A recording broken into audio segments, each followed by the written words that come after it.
d'abord marquer ma satisfaction en tant que responsable du mouvement parental sénégalais sur la décision prise par M. le Président de la République lors d'un conseil présidentiel de doter les écoles de tenues scolaires, de l'élémentaire, de la maternelle en passant par le moyen. Je crois que le secondaire certainement va suivre. Monsieur l'inspecteur d'académie m'a rectifié si je me trompe. Dire aux parents d'élèves que nous sommes de faire tout pour que l'action de M. le Président de la République soit visible.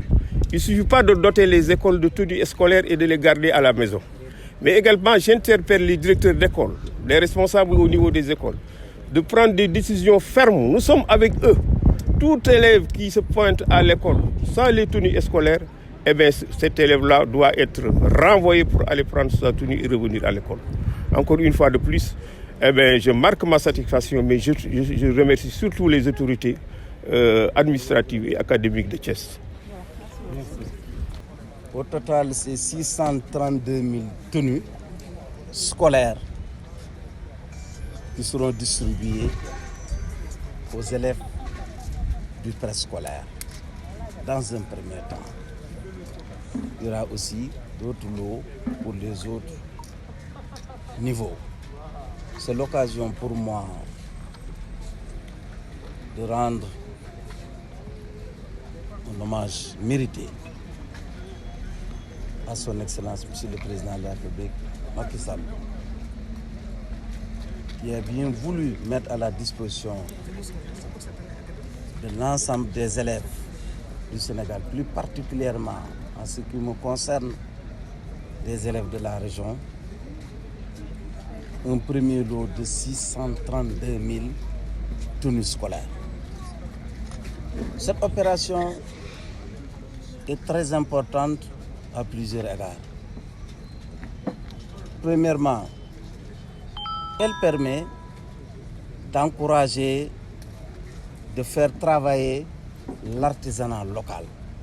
Comme vous le savez, M. le Président de la République a toujours voulu impliquer notre artisanat dans l'exécution de la commande publique. Surtout, nous venons de traverser 1 à 2 ans de Covid, au cours desquels notre artisanat a été fortement ébranlé. Monsieur le Président de la République a consenti des milliards d'abord sous forme de liquidité pour venir en aide à ces artisans. Il a aussi conçu ce programme-là pour faire travailler leurs artisans sur une enveloppe de 30 milliards, dont le premier jet est de 10 milliards. Ça permet de booster l'artisanat, mais au-delà de l'artisanat, ça permet aussi de relancer, de booster notre économie nationale. Je n'ai pas encore terminé. Deuxièmement, cette opération aussi permet d'alléger les dépenses que les parents d'élèves pourraient amener à faire pour habiller les enfants. Troisièmement, cette opération aussi permet d'encourager l'équité. Imaginez tous les élèves, chacun porte une blouse.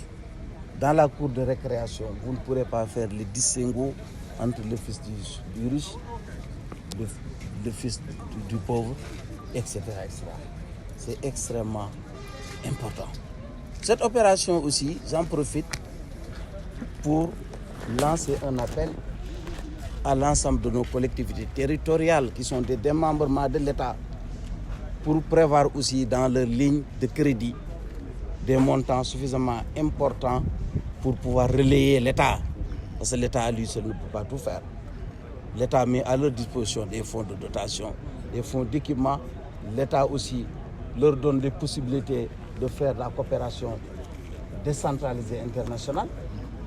Cet État-là aussi leur donne ainsi l'occasion pour pouvoir programmer dans leur budget, le budget des collectivités territoriales, pour pouvoir le relayer et participer à l'habillement de nos élèves. J'en profite également enfin pour demander, après avoir félicité l'académie, les chefs d'établissement, les parents d'élèves, l'ADER, mais également la Chambre des métiers à travers son président ici présent. Je voulais en profiter aussi pour demander aux parents d'élèves de faire porter ces tenues aux élèves. J'ai dit tout à l'heure que même si par hasard, ou en tout cas ou bien de manière délibérée, un parent d'élève n'a pas voulu que son enfant porte cette tenue-là, il faudrait donc le rappeler pour que cet enfant puisse porter cette tenue au risque même de le renvoyer à la maison. Parce que l'objectif, c'est d'amener de l'équité entièrement au sein des établissements scolaires. Voilà ce que je voulais dire. Remettre des tenues scolaires au mois d'avril, alors qu'on sait que l'école va bientôt fermer ses portes, n'est-ce pas un peu trop tard? Non, mais c'est pour l'année dernière, l'année prochaine. Ah, ok. L'école va ouvrir ses portes, n'est-ce pas? L'école n'est pas fermée éternellement. L'école va ouvrir ses portes dès la rentrée d'octobre.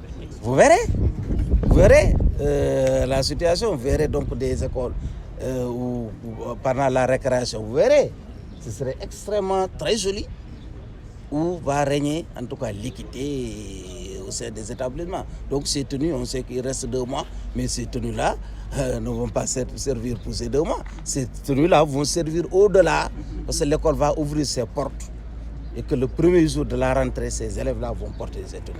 Voilà.